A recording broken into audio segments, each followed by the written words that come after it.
J'ai plus de blé dans mon champ que je n'en puis couper, lier, rentrer, battre en temps utile.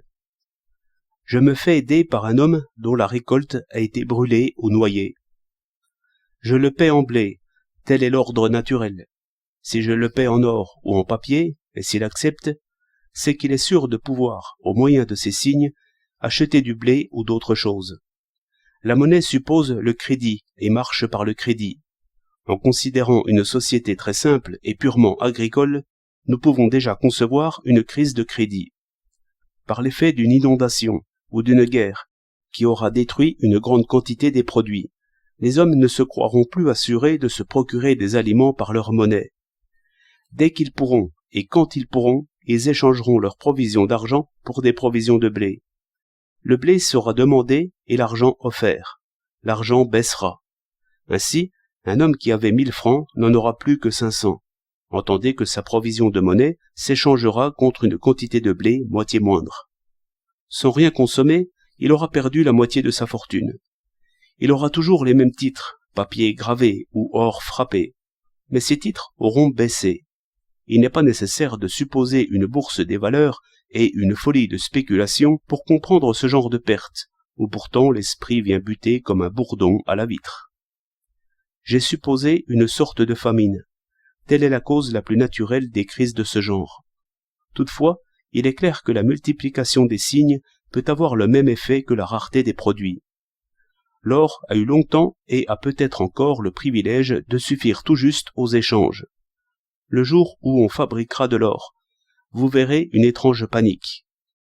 Dès maintenant et depuis longtemps, on fabrique des papiers, billets, actions, lettres de change, et l'on fait croire qu'ils représentent des valeurs réelles, c'est-à-dire du blé et choses de ce genre. Qui ne voit le danger?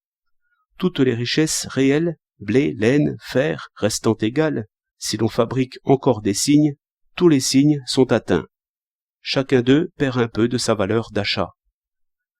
Les choses vont passablement tant qu'on n'en sait rien.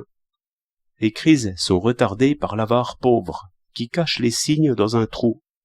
Elles sont accélérées par l'avare riche, qui jette sans cesse sur le marché les billets de travail, disant qu'on lui doit 100 ou 1000 journées en échange de son papier, et brûlant le charbon et l'essence, en train express, en auto, en avion. Toute cette fumée donne à penser. Le travail refuse de payer en journée ses billets à vue.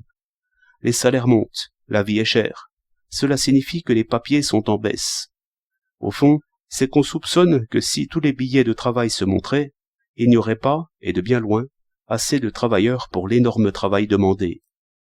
Supposez qu'un homme soit assez riche pour mobiliser pendant 2 jours tous les travailleurs du monde, en vue de faire bâtir partout des pyramides célébrant son nom.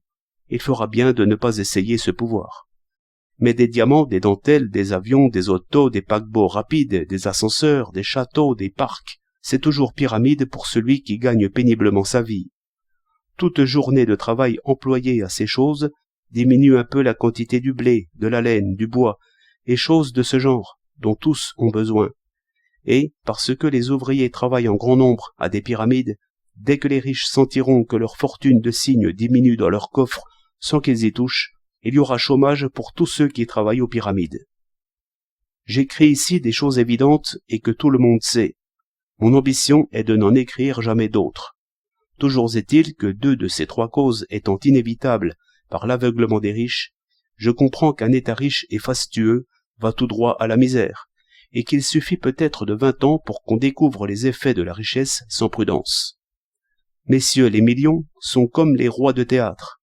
C'est dans le plus beau moment que le figurant pense à ses haillons, et aux souliers percés qui sont sa voiture.